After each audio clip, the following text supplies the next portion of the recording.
Hello hello hello बच्चों, welcome welcome welcome to your favourite channel science की पाठशाला, जहां पे हम साइंस के experiments, theoretical concepts and numericals को डिस्कस करते हैं। आज के इस लेक्चर में हम डिस्कस करने वाले हैं गाला पेपर नंबर 6 का सॉल्यूशन।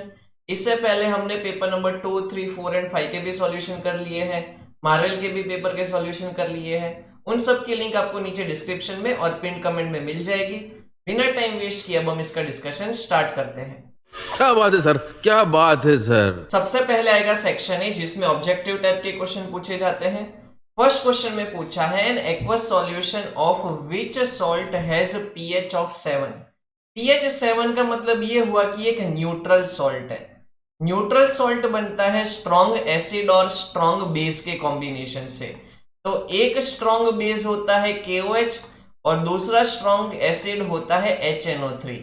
इन दोनों के कॉम्बिनेशन से बनता है सॉल्ट KNO3। हमारा आंसर बनेगा ऑप्शन डी, KNO3। फिर पूछा है सेकंड क्वेश्चन के अंदर, which of the following are unsaturated compounds. Unsaturated का मतलब होता है जिसके अंदर डबल बॉन्ड और ट्रिपल बॉन्ड आते हो। मतलब कि डबल बॉन्ड के लिए हम ENE देखते हैं सफिक्स में, और ट्रिपल बॉन्ड के लिए YNE। ऐसा हमें सेकंड और थर्ड में गिवन है, that is propene and propyne, जो हमें ऑप्शन नंबर डी में गिवन है, तो हम वो टिक कर देंगे। क्वेश्चन थर्ड में पूछा है which of the following organisms break down और digest food components outside the body. ऐसा कौन सा ऑर्गेनिज्म है जो फूड को डाइजेस्ट करता है अपने आउटसाइड द बॉडी। इसका आंसर है मशरूम, ऑप्शन नंबर ए। फिर पूछा है कि 1 किलोवाट आवर में कितने जूल्स होते हैं, तो 3.6 इंटू 10 का पावर 6 जूल होते हैं, जो हमें ऑप्शन ए में गिवन है। फिर पूछा है फिफ्थ के अंदर, what is the diameter of the reflecting surface of a spherical mirror called. तो जो डायामीटर होता है रिफ्लेक्टिंग सरफेस का किसी भी मिरर का, उसको एपर्चर कहा जाता है, जो हमें ऑप्शन नंबर बी के अंदर गिवन। फिर पूछा है what is true for cataracts in eye. इसमें से हमें एक ट्रू स्टेटमेंट फाइंड करना है। फर्स्ट स्टेटमेंट गिवन है आई लेंस बिकम्स मिल्की, ये करेक्ट है। सेकंड गिवन है पर्सन लूजेस साइट पार्शियली और कंप्लीटली, ये भी करेक्ट है। And can be treated by surgery, ये भी करेक्ट है। दैट मींस ए, बी और सी तीनों करेक्ट है। हम टिक कर देंगे option D, all of the given. फिर है हमारे पास fill in the blanks. Fullerene contains dash carbon atom. तो हम यहाँ पे टिक करेंगे 60, बिकॉज मिनिमम 60 कार्बन एटम से फुलरिन यानी कि बक्की बॉल का फॉर्मेशन होता है। फिर पूछा है the value of AC voltage used for domestic consumption in India. हमारे घर पे जो अल्टरनेटिंग करंट आता है उसका वोल्टेज कितना होता है, तो दैट इज 220 वोल्ट। ये आप लोगों को याद रखना पड़ेगा। नाइन्थ के अंदर पूछा है बायोलॉजिकल कैटालिस्ट इज कॉल्ड, तो उनको एंजाइम्स कहा जाता है जो हमारे बॉडी के अंदर होते हैं, तो हम टिक करेंगे एंजाइम्स। फिर पूछा है टेंथ के अंदर the presence of a Y chromosome in human is essential for. तो वाई क्रोमोसोम्स जो है वो एसेंशियल होते हैं किसी भी मेल के। फिर पूछा है concave lens always gives an image dash than the object. तो कॉनकेव लेंस जो है वो हमेशा स्मॉलर इमेज देता है एज कंपेयर टू ऑब्जेक्ट, तो हम यहाँ पे टिक करेंगे स्मॉलर। फिर ट्वेल्थ में पूछा है Dhruvraj Singh wins a bronze medal in the game of badminton, then the medal would be made up of. मतलब कि ब्रॉन्ज किससे बना हुआ होता है, वो बनता है कॉपर और टिन से, जो हमें गिवन है Cu+Sn के फॉर्म में, तो हम वो आंसर यहाँ पे टिक करेंगे। फिर आते हैं हमारे पास ट्रू एंड फॉल्स टाइप के क्वेश्चन। फर्स्ट क्वेश्चन में पूछा है magnesium burns in air with flickering blue flame, ये फॉल्स है, बिकॉज व्हाइट डेजलिंग फ्लेम वहां से निकलती है। फिर पूछा है on the surface of potato tuber there are many birds for asexual reproduction, ये ट्रू है, ये हमने फिफ्थ पेपर में भी देखा था। फिर पूछा है the electrical signals related to image reach the brain by optic nerves. Optic nerves जो है वो इलेक्ट्रिकल सिग्नल्स को कैरी करती है, तो ये हमारा ट्रू स्टेटमेंट है। फिर पूछा है the chemical reaction between acid and water is called neutralisation, ये फॉल्स है। एसिड और बेस के बीच का जो रिएक्शन होता है उसको हम न्यूट्रलाइजेशन कहते हैं। फिर हमारे पास आंसर इन वन वर्ड और वन सेंटेंसेस है। 17 में पूछा है the movement of tendril of a P plant is an example of which tropism, इसको थिग्मोट्रोपिज्म कहा जाता है। तो आप लोग ये याद रख लो। फिर 18 नंबर में पूछा है कौन से ऑर्गेनिज्म में दोनों रीजनरेशन और बर्डिंग हो सकता है, तो इसका एग्जाम है प्लेनारिया। एक और एग्जांपल दे देता हूं, हाइड्रा। इन दोनों के अंदर ही हो सकता है। फिर 19 में हमें मिसमैच्ड पेयर फाइंड करनी है। सेकंड वाला जो ऑप्शन है angle i is equal to angle of refraction नहीं होता, एंगल ई का मतलब होता है एंगल ऑफ इमर्जेंस, तो वो हमारी एक मिसमैच्ड पेयर। 20 में हमें एक छोटा सा न्यूमेरिकल पूछा है a wire of resistance R is cut into 5 equal parts. हमारे पास एक रेजिस्टेंस है, वायर है, जिसको हमने 5 इक्वल पार्ट्स में कट कर दिया है। जब हम किसी को 5 इक्वल पार्ट्स में कट करते हैं वायर को, तो उसका रेजिस्टेंस उतने पार्ट्स में डिवाइड हो जाता है, मतलब कि एक पार्ट का हो जाएगा R/5। If each piece is connected in parallel then the resultant resistance is R dash। अब हम क्या करने वाले हैं, उन सबको पैरेलल में कनेक्ट करने वाले हैं और उसका जो रेजिस्टेंस है वो बन गया है R dash। तो हमें रेशियो निकालना है R/R dash का।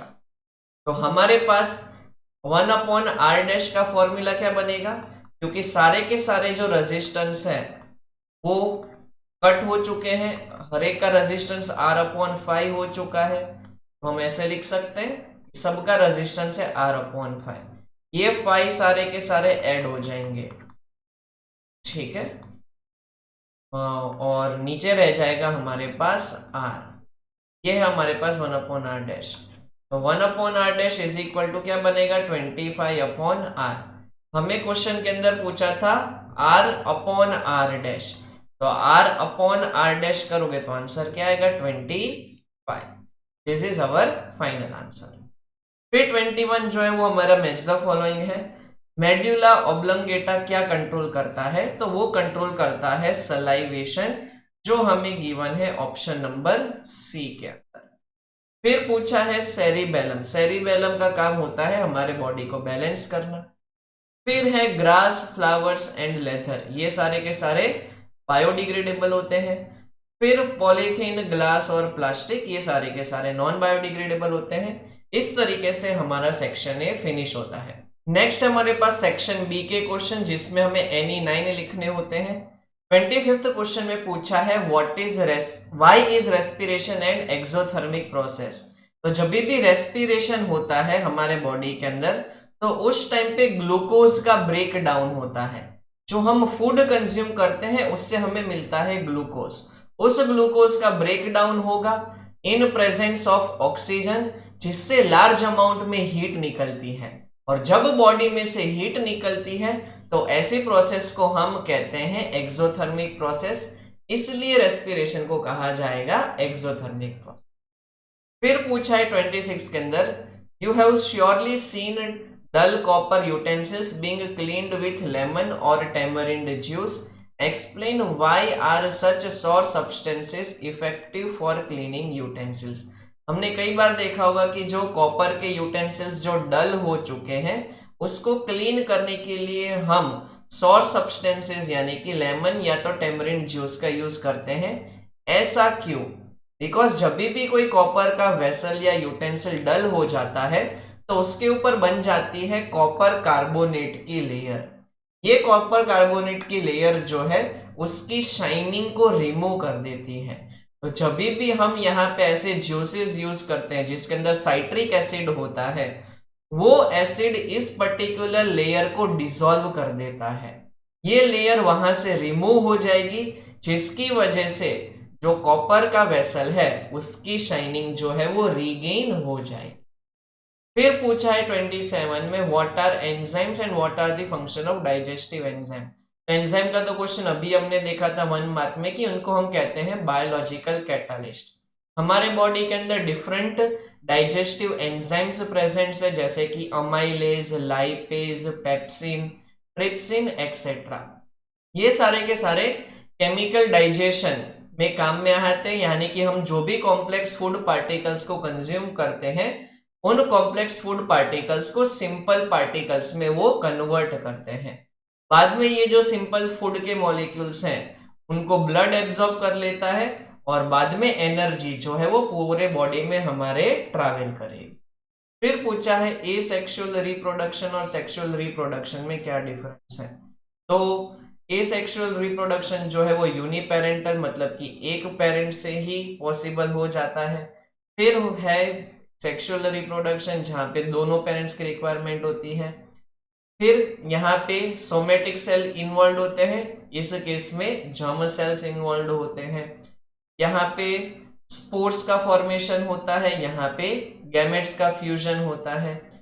यहाँ पे जेनेटिकली जो हमारे ऑफस्प्रिंग्स है वो सिमिलर होते हैं विद द पेरेंट्स, लेकिन यहाँ पे जो ऑफस्प्रिंग्स है वो जेनेटिकली डिसिमिलर होते हैं विद द पेरेंट्स। यहाँ पे रेट ऑफ रिप्रोडक्शन फास्टर होता है, यहाँ पे रेट ऑफ रिप्रोडक्शन स्लोअर होता है। फिर पूछा है give examples and types of flower based on reproductive parts. तो रिप्रोडक्टिव पार्ट्स के बेसिस पे हम 3 टाइप्स में फ्लावर्स को आइडेंटिफाई करते हैं, दैट इज हाइपोजीनियस जिसका एग्जांपल मस्टर्ड और ब्रिंजल है, नेक्स्ट है पेरीजीनियस जिसका एग्जांपल पीच है, और नेक्स्ट है एपीजीनियस जिसका एग्जांपल रोज है।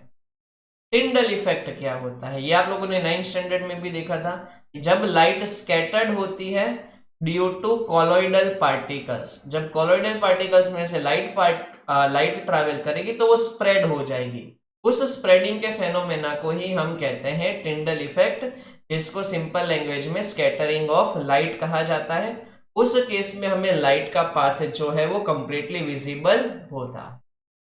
अब एक छोटा सा न्यूमेरिकल बेस्ड क्वेश्चन है, how will you combine registers of 2 ohm, 3 ohm and 6 ohm so that resultant is 4 ohm।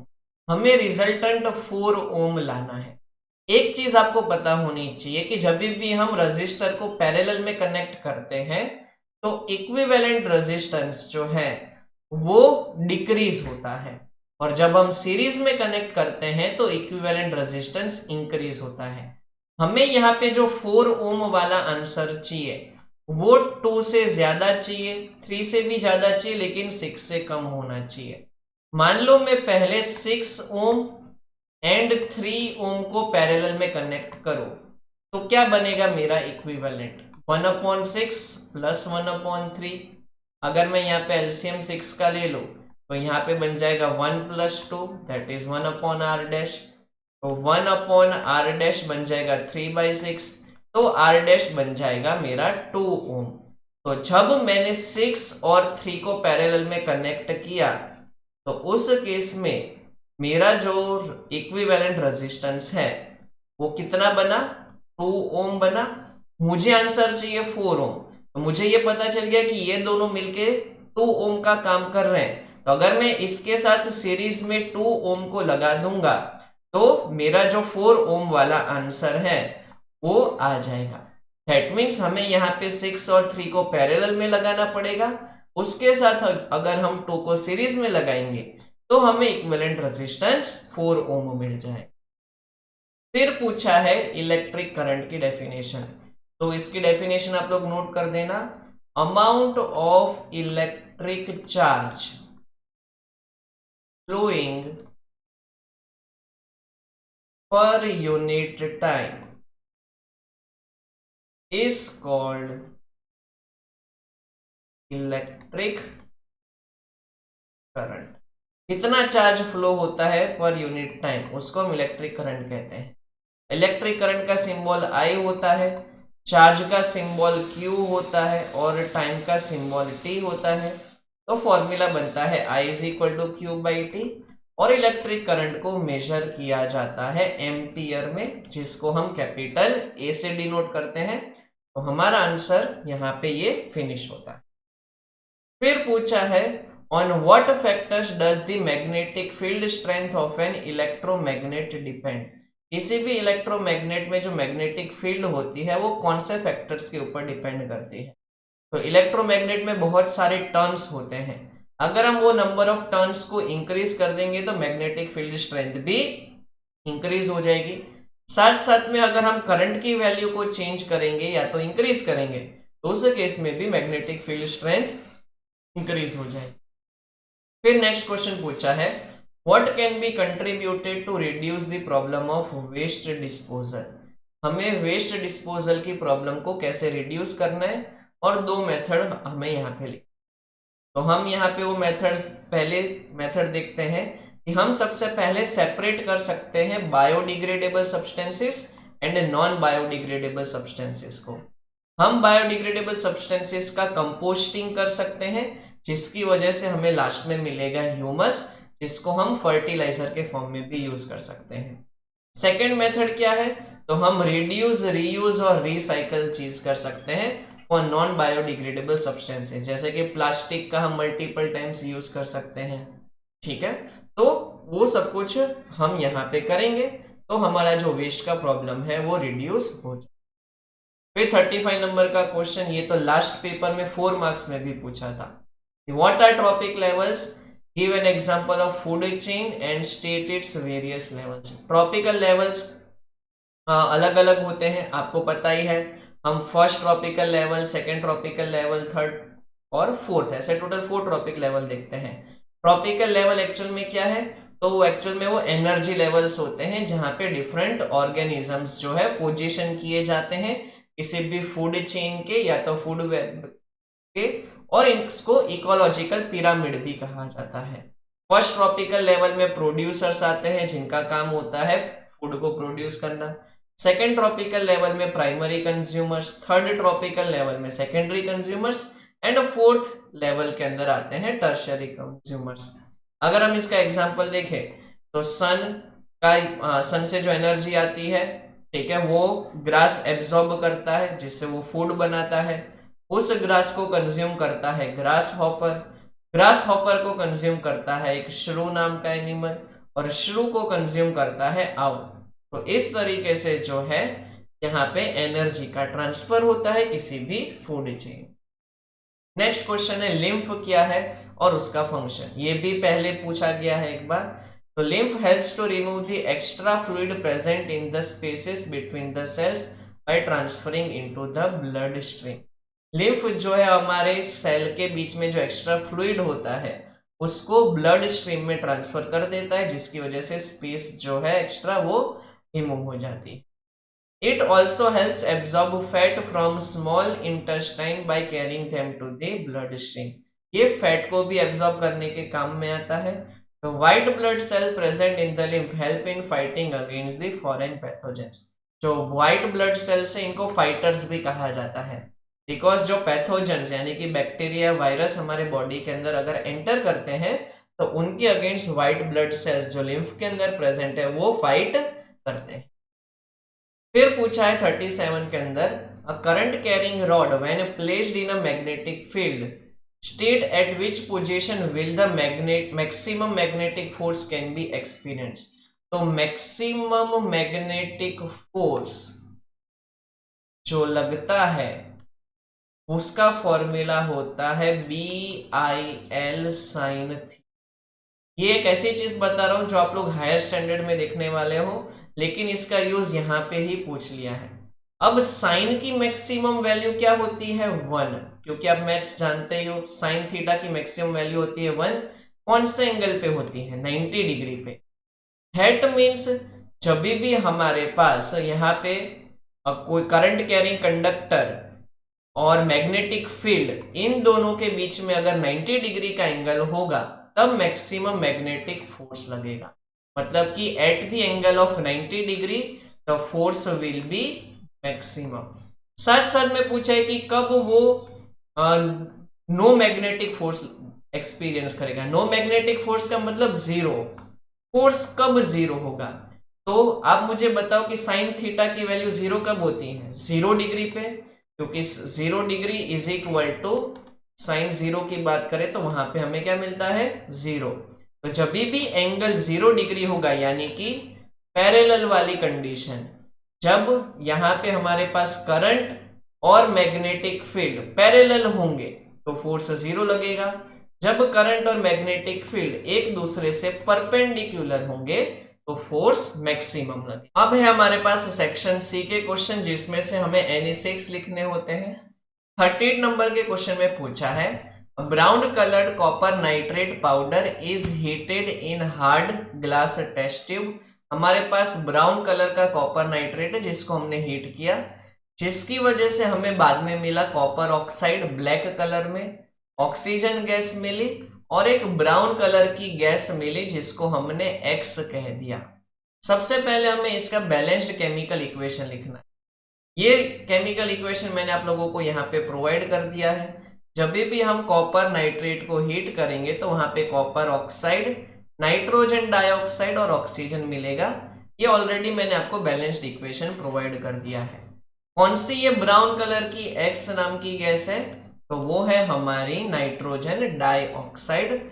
और साथ ही में पूछा है हमें state the types of the reaction. तो ये एक्चुअल में हमने हीट का यूज करके डिकम्पोजिशन किया, तो ऐसे रिएक्शन को हम कहते हैं थर्मल डिकम्पोजिशन रिएक्शन। अब हमें 39 नंबर के क्वेश्चन में पूछा है state the method by which copper can be purified and describe it's method with diagram. हम कॉपर को कैसे प्यूरिफाई कर सकते हैं, तो कॉपर को प्यूरिफाई करने की जो मेथड है उसको कहा जाता है इलेक्ट्रोलिसिस मेथड। इलेक्ट्रोलिसिस मेथड में हम दो रॉड्स को यूज करते हैं। एक पॉजिटिव पार्ट जो है बैटरी का, जिसको हम पॉजिटिव टर्मिनल कहा जाता है, उसके साथ हम कनेक्ट करते हैं इम्प्योर मेटल को यानी कि इम्प्योर कॉपर को, और कैथोड के साथ जो है हम कनेक्ट करते हैं प्योर कॉपर को, और हमारे पास बीच में सॉल्यूशन होता है जो एसिडिफाइड कॉपर सल्फेट का होता है। जब भी इसमें से करंट पास होता है तो उस केस में जो इम्प्योरिटीज प्रेजेंट है एनोड के ऊपर, वो bottom of the tank collect हो जाती है। उस इम्प्योरिटीज को हम कहते हैं एनोड मड। जो प्योर कॉपर के आयंस होते हैं वो ट्रैवल करते हैं from anode to the cathode, और एक टाइम के बाद सारे के सारे आयंस ट्रैवल कर जाएंगे टुवर्ड्स दी कैथोड, और हमें कैथोड के ऊपर 100% प्योर कॉपर मिलेगा। एनोड के ऊपर ऑक्सीडेशन रिएक्शन होता है, मतलब कि वो इलेक्ट्रॉन को लूज करता है। कैथोड के ऊपर जो रिडक्शन रिएक्शन होता है, बिकॉज वो इलेक्ट्रॉन को गेन करता है, और लास्ट में हमें मिल जाता है प्योर कॉपर। फिर पूछा है what is an alloy and state the uses of alloy, और साथ साथ में होमोजेनियस मिक्सचर हमें बताने हैं। दो क्वेश्चन पूछे हैं ब्रास और ब्रॉन्ज किससे बने। तो एलॉय जो है हमेशा एक होमोजेनियस मिक्सचर होता है जहां पे दो से ज्यादा मेटल या तो मेटल और नॉन मेटल होते हैं। एलॉयज का यूज डिफरेंट इंडस्ट्रीज में किया जाता है, साथ साथ में एयरक्राफ्ट के कंस्ट्रक्शन में, इंडस्ट्रीज में, मेडिकल इक्विपमेंट्स में, मिलिट्री के इक्विपमेंट्स में, हर जगह यूज किया जाता है। व्हीकल्स इंडस्ट्री हो गई या मशीनरीज हो गई, वहां पे एलॉयज यूज किए जाते हैं, एल्यूमिनियम के, निकल के, टाइटेनियम के, कॉपर के और स्टेनलेस स्टील। हमें पूछा है कि ब्रास किससे बनता है, तो ब्रास बनता है कॉपर और जिंक से, और ब्रॉन्ज बनता है कॉपर और लेड से। फिर हमें न्यूरॉन का डायग्राम बनाना है और उसके पार्ट्स को एक्सप्लेन करना है। तो न्यूरॉन का डायग्राम मैंने आप लोगों को यहाँ पे प्रोवाइड कर दिया है, ये आप लोग अपनी नोटबुक में ड्रॉ कर सकते हो। इसके डिफरेंट पार्ट्स के इंफॉर्मेशन भी यहाँ पे प्रोवाइडेड है। न्यूरॉन के मेनली 3 पार्ट्स होते हैं। फर्स्ट होता है डेंड्राइट, जिसका काम होता है पर्टिकुलर इनपुट्स को कलेक्ट करना, यानी कि इंफॉर्मेशन को कलेक्ट करना। फिर नेक्स्ट पार्ट होता है एक्सॉन, जो इनपुट सिग्नल्स आए हैं उसको आउटपुट यानी कि फर्दर ट्रांसमिट करना। और साथ साथ में बीच वाला पार्ट होता है जहां पे न्यूक्लियस प्रेजेंट होता है, जिसको हम कहते हैं सोमा। फिर what are the different methods of contraception and explain its method. Contraception का मतलब कि बर्थ कंट्रोल, उसके लिए हम कौन कौन सी मेथड को यूज करते हैं उसके बारे में हमें बताना है। तो हम इंट्रा यूटेरिन डिवाइस यूज कर सकते हैं, साथ साथ में हार्मोनल बर्थ कंट्रोल पिल्स जो आते हैं वो यूज कर सकते हैं, male and female condoms use कर सकते हैं, कॉपर आईयूडीज यूज कर सकते हैं, साथ साथ में स्टरिलाइजेशन मेथड भी यूज कर सकते हैं। अब नेक्स्ट हमें पूछा है डायग्राम बेस्ड क्वेश्चन, सबसे पहले हमें आइडेंटिफाई करने हैं कि ये कौन से ऑर्गेनिजम्स हमें फिगर के अंदर गिवन है। तो ये जो ए वाला है वो अमीबा है और बी वाला जो है वो प्लाज्मोडियम है। साथ साथ में हमें मेथड बतानी है जहाँ पे ये दोनों रिप्रोड्यूस हो रहे हैं। तो अमीबा के अंदर जो मेथड होती है उसको कहते हैं बाइनरी फिशन, और प्लाज्मोडियम के अंदर जो मेथड होती है उसको हम कहते हैं मल्टीपल फिशन। अब एक और इम्पॉर्टेंट क्वेश्चन जो लास्ट पेपर में भी आया था, फर्स्ट है write the laws of refraction of light. तो उसके दो लॉज आपको पता ही है कि इंसिडेंट रे, रिफ्लेक्टेड रे और नॉर्मल सेम प्लेन में लाई करते हैं, और sine of angle of incidence to the sine of angle of refraction जो रेशियो होता है वो हमेशा कांस्टेंट होता है। ये हमने लास्ट पेपर में भी डिस्कस किया था और उस कांस्टेंट को हम कहते थे रिफ्रैक्टिव इंडेक्स।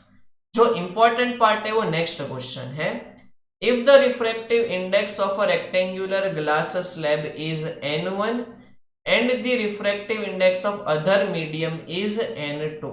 हम इसको एक डायग्राम से समझने वाले हैं। हमारे पास एक रिफ्रैक्टिव ग्लास स्लैब गिवन है जिसका मीडियम, इसका रिफ्रैक्टिव इंडेक्स हमें n1 दिया है, और जो दूसरा मीडियम है वो हमें n2 रिफ्रैक्टिव इंडेक्स वाला गिवन है।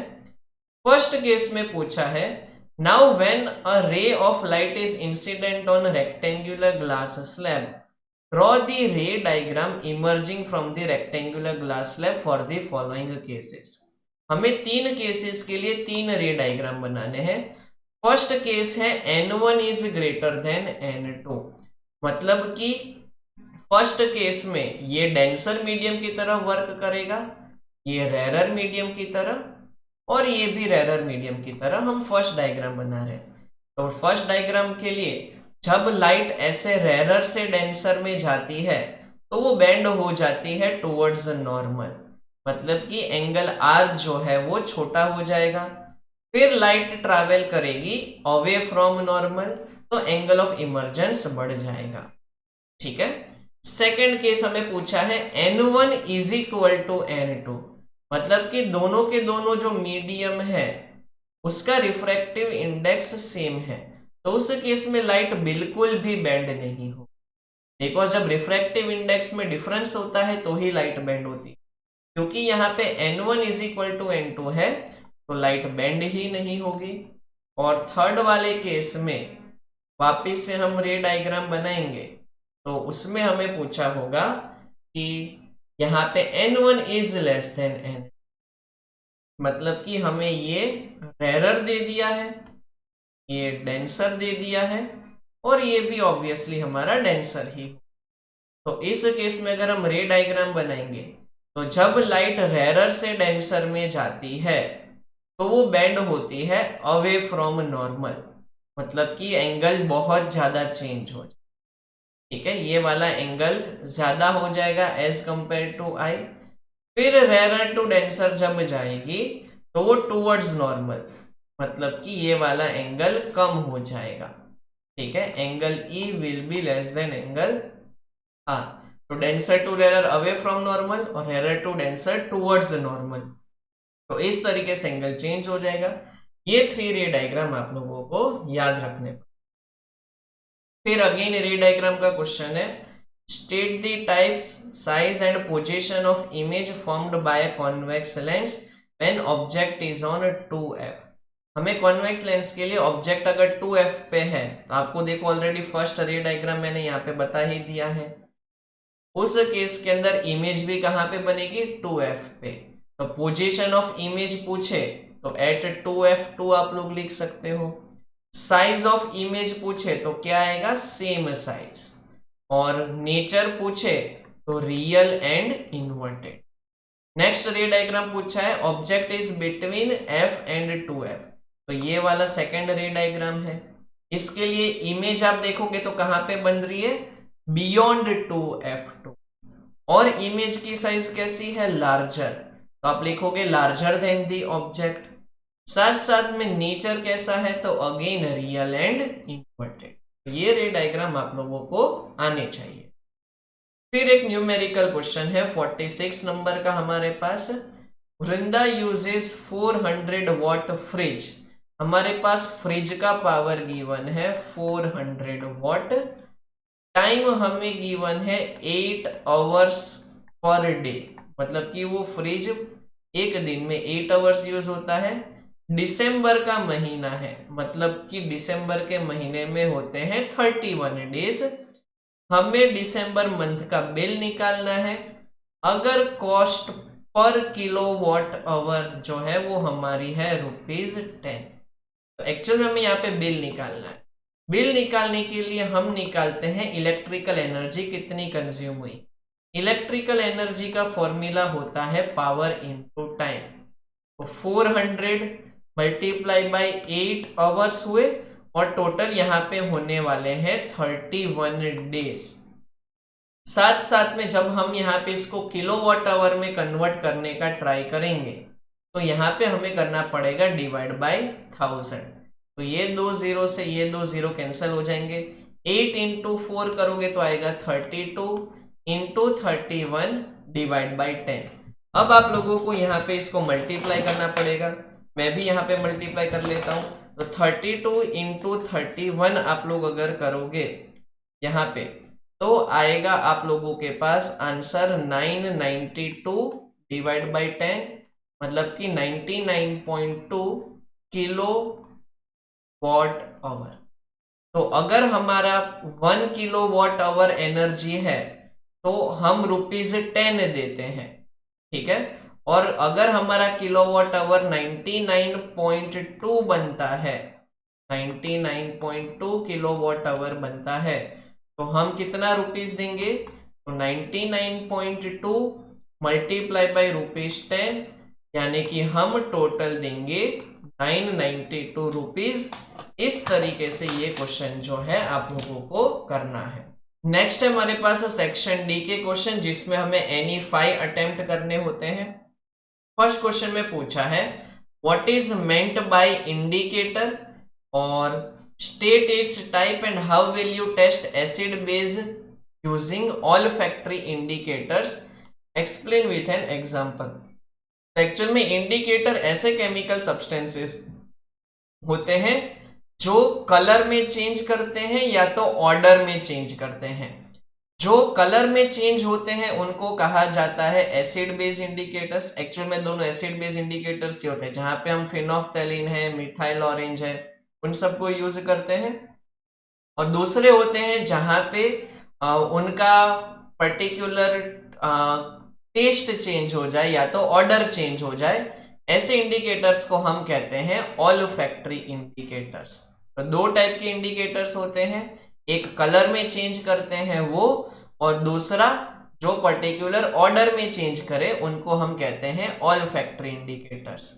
जो हमें कई, जैसे कि कलर बेस्ड इंडिकेटर्स हमें प्लांट में से मिलते हैं, ठीक है। और ऑल्फैक्टरी इंडिकेटर्स जो है वो कौन कौन से होते हैं, तो आपको नाम याद रखना पड़ेगा। ऑनियन को हम यूज करते हैं, वेनिला एसेंस को यूज करते हैं और क्लव ऑयल को यूज करते हैं। फॉर एग्जाम्पल हमें चेक करना है कि कोई पर्टिकुलर क्लॉथ के अंदर एसिड हमने रखा है या बेस रखा है, तो हम क्या करते हैं, ऑनियन की पेस्ट बनाते हैं। वो ऑनियन की पेस्ट अगर किसी बेसिक मीडियम के साथ रिएक्ट करेगी तो वहां पे ऑनियन की स्मेल चली जाएगी। लेकिन अगर वो पर्टिकुलर क्लॉथ के अंदर एसिड होगा तो वो पर्टिकुलर स्मेल जो है वो जाएगी नहीं। मतलब कि ऑनियन जो है अपनी स्मेल को रिटेन करता है एसिडिक मीडियम में, और बेसिक मीडियम में ऑनियन जो है वो अपनी स्मेल को लूज कर देता है। तो इस तरीके से ऑल्फैक्टरी इंडिकेटर का यूज करके चेक किया जाता है। फिर पूछा है कि all bases are soluble in water, तो ऐसा नहीं होता कि बेसिस जो है वो कुछ वाटर सॉल्युबल होते हैं, कुछ वाटर के अंदर इनसॉल्युबल होते हैं। जो पर्टिकुलर बेसिस वाटर के अंदर सॉल्युबल होते हैं उनको हम कहते हैं अल्कलाई। फिर हमें उनकी प्रॉपर्टीज लिखनी है। तो बेसिस जो है वो रेड लिटमस को ब्लू में कन्वर्ट करते हैं, उनका टेस्ट बिटर होता है। जब वो एसिड के साथ रिएक्ट करते हैं तो उनकी बेसिसिटी चली जाती है। जब वो एसिड के साथ रिएक्ट करते हैं तो सॉल्ट एंड वाटर का फॉर्मेशन करते हैं।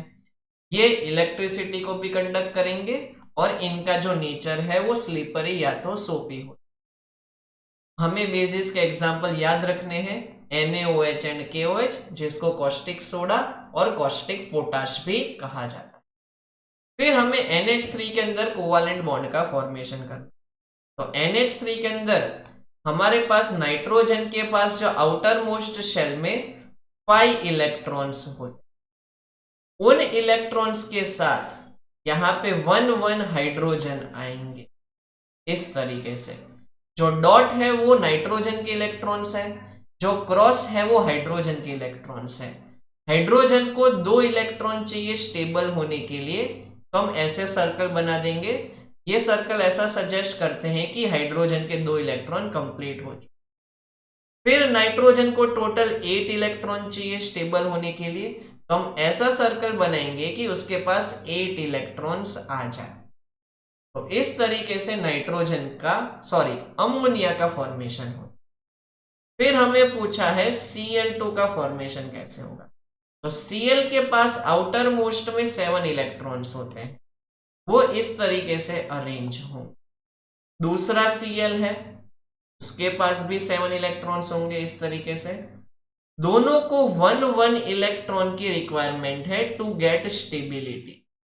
एक क्लोरीन के पास 8 इलेक्ट्रॉन्स आए, ऐसे हमें सर्कल बनाना है। हमने ऐसा सर्कल बना दिया जिसमें क्लोरीन के पास 8 आ गए। वैसे ही दूसरा सर्कल बनाएंगे जिसमें क्लोरीन के पास 8 आ जाएंगे। इस तरीके से क्लोरीन यानी कि Cl2 मॉलिक्यूल का फॉर्मेशन होता है। ये सारी चीजें आप लोगों को अच्छे से आनी चाहिए, बिकॉज ये इंपॉर्टेंट क्वेश्चन है। फिर रेस्पिरेटरी सिस्टम का डायग्राम बनाना है और एक्सप्लेन करना है उसके ऑर्गन्स को। तो यहाँ पे देखो रेस्पिरेटरी सिस्टम का डायग्राम मैंने आप लोगों को प्रोवाइड कर दिया है। उसमें बहुत सारे ऑर्गन्स होते हैं, जैसे कि oral cavity, nasal cavity, लैरिंग्स, pharynx. यहाँ पे किस तरीके से पूरा वर्किंग होता है ये हम लोगों ने पुराने वाले पेपर में भी डिस्कस कर लिया था। ये सारी चीजें आप लोगों को ऑब्वियसली याद रखनी पड़ेगी क्योंकि 4 मार्क्स का क्वेश्चन है। आप लोग अपने नोटबुक में इसको नोट कर लेना और स्पेसिफिकली याद भी कर ले। फिर न्यूट्रिशन के बारे में लिखना है और उसके टाइप्स। तो न्यूट्रिशन का मतलब आपको पता ही है कि ऐसी प्रोसेस होती है जहां पे हमारे बॉडी को न्यूट्रिएंट्स मिलते हैं जब हम फूड को कंज्यूम करते हैं। दो प्लांट्स के अंदर जो न्यूट्रिशन का मेथड उसको कहा जाता है ऑटोट्रोपिक न्यूट्रिशन, और जो हम न्यूट्रिशन की मेथड को फॉलो करते हैं उसको कहा जाता है हेटेरोट्रोपिक न्यूट्रिशन। इसके अलावा होलोजोइक टाइप के भी न्यूट्रिशन की मेथड होती है, पैरासाइटिक मोड ऑफ न्यूट्रिशन भी होता है, सेप्रोफाइटिक मोड ऑफ न्यूट्रिशन भी होता है। तो ये सारी चीजें आप लोगों को पता हो। अब why does sky appear blue and why do stars twinkle? तो हमें पता है कि हमारा जो एटमॉस्फेयर है उसके में बहुत सारे गैसेस और पार्टिकल्स प्रेजेंट, वो सनलाइट को डिफरेंट डायरेक्शन में स्कैटर करते हैं। बिकॉज ब्लू कलर की लाइट सबसे ज्यादा स्कैटर होती है, इसलिए हमें स्काई का कलर ब्लू दिखाई। दूसरा क्वेश्चन पूछा है कि क्यों स्टार्स ट्विंकल करते? बिकॉज अर्थ के अराउंड जो एटमॉस्फेयर है उसकी डेंसिटी चेंज होती रहती है और साथ साथ में टेम्परेचर भी डिफरेंट। जब लाइट उस तरीके से रेरर मीडियम से डेंसर मीडियम में ट्रैवल करेगी तो वो कंटिन्यूअसली बेंड होती जाएगी। साथ साथ में एटमॉस्फेरिक रिफ्रैक्शन होता है, उस एटमॉस्फेरिक रिफ्रैक्शन की वजह से स्टार्स जो है वो ट्विंकल करते हैं। फिर 53 वाले क्वेश्चन में पूछा है on which principle does the electromagnet used in electric bell and fan work? Electromagnet use करता है कौन सा प्रिंसिपल? तो जब भी हम इलेक्ट्रिक करंट उसमें से पास करते हैं तो वो मैग्नेटिक फील्ड जनरेट करता है, वो प्रिंसिपल पे वो काम करता है। इलेक्ट्रिक बेल को हम अलग अलग लोकेशंस पे यूज करते हैं। हमें पता है कि उसकी मैग्नेटिक फील्ड इंटेंसिटी हमें चेंज करनी है, तो हमें क्या करना पड़ेगा, लार्जर अमाउंट में करंट को पास करना पड़ेगा और साथ साथ में उसके नंबर ऑफ टर्न्स भी चेंज करने पड़ेंगे। ऐसा हमने 2 मार्क्स वाले क्वेश्चन में भी देखा था। फिर फूड चेन और फूड वेब में क्या डिफरेंस है वो हमें एग्जांपल के साथ बताना है। तो फूड चेन का मतलब होता है कि एक ऐसे सिस्टम जहां पे एक ऑर्गेनिज्म से दूसरे ऑर्गेनिज्म में एनर्जी का ट्रांसफर होता है। जब बहुत सारी फूड चेन कंबाइन होती है तो उसको कहा जाता है फूड वेब। साथ साथ में the member of higher trophic level feed upon single type of organism. जो हायर ट्रॉपिक लेवल का ऑर्गेनिज्म होता है वो उसके नीचे वाले और टाइप के ऑर्गेनिज्म को ही फीड यानी कि एज अ फूड कंज्यूम करता है। और यहाँ पे जो हायर ट्रॉपिक वाला ऑर्गेनिज्म होता है वो अलग अलग लेवल के ऑर्गेनिज्म को फीड करता है फूड के फॉर्म में।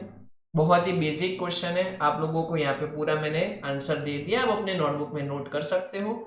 साथ साथ में पूछा है व्हाट इज ओजोन और उसका हमारे इकोसिस्टम में क्या इफेक्ट हो। ओजोन आपको पता है कि ऑक्सीजन के 3 एटम से बनता है। ये एक हैजार्डस गैस है लेकिन हमें प्रिवेंट करती है अल्ट्रावायलेट रेडिएशन से जो हमें सन से मिलती है। ये हमें प्रिवेंट करती है from skin cancer and cataract, और साथ साथ में हमारा जो इम्यून सिस्टम है उसको भी इम्पेयर करती है। आई होप आप लोगों को सब कुछ परफेक्टली समझ में आ गया होगा। फिर भी आपको कोई डाउट है तो मुझे नीचे कमेंट सेक्शन में पूछ सकते हो। ये वीडियो पसंद आए तो इसको लाइक कर देना, चैनल को सब्सक्राइब कर देना और अपने फ्रेंड्स और फैमिली में इसको शेयर कर देना। अब हम मिलेंगे नेक्स्ट वीडियो में जहां पे हम मार्वल पेपर का सॉल्यूशन स्टार्ट करने वाले हैं। Until then goodbye and have fun.